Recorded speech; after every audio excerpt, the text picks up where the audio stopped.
US President Donald Trump on Friday repeated his threat to slap a 10% tariff on imports from members of the BRICS group of developing nations and said that the group was ending very quickly. Now, Trump also said that he was committed to preserving the dollar's global status as a reserve currency. Let's in fact listen into what he had to say.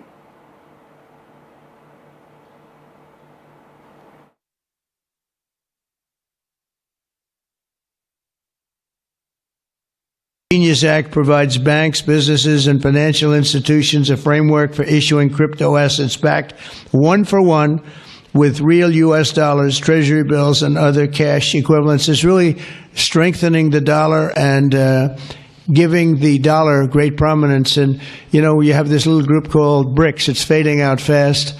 But BRICS is, they wanted to try and take over the dollar, the dominance of the dollar and the standard of the dollar. And I said, anybody that's in the BRICS consortium of nations, we're going to tariff you 10%. And they had a meeting the following day, and almost nobody showed up. They said, leave me alone.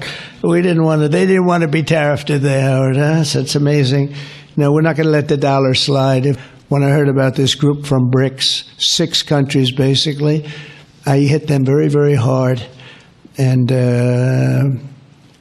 if they ever really form in a meaningful way, it will end very quickly.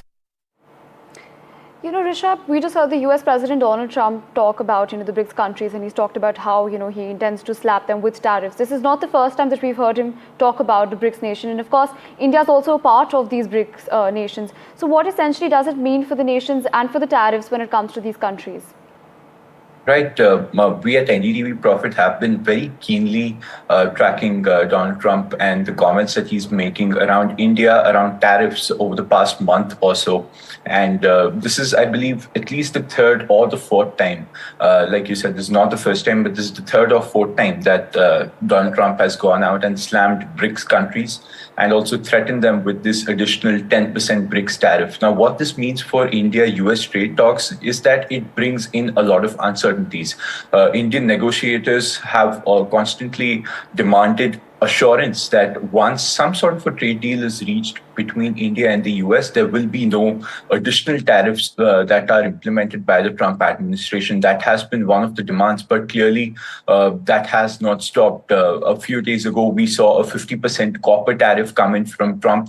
A few days ago, we also saw threats of a 200% tariff on pharmaceutical imports come in from the US. And now this additional 10% BRICS tariff that, of course, India is a part of that BRICS grouping. So India will be one of those countries that will be impacted by these 10% tariffs if they come into force starting August 1st. So again, these sort of announcements by Trump have added a spanner in the works in these negotiations that have been going on since March. And what is interesting and what would be really very interesting to see when, if and when an announcement comes around the August 1st deadline, whether there will be some sort of a mention of any sort of barrier that limits additional tariffs being imposed by the Trump administration, given how volatile that this entire tariff situation has been over the last, let's say, 4 or 5 months now.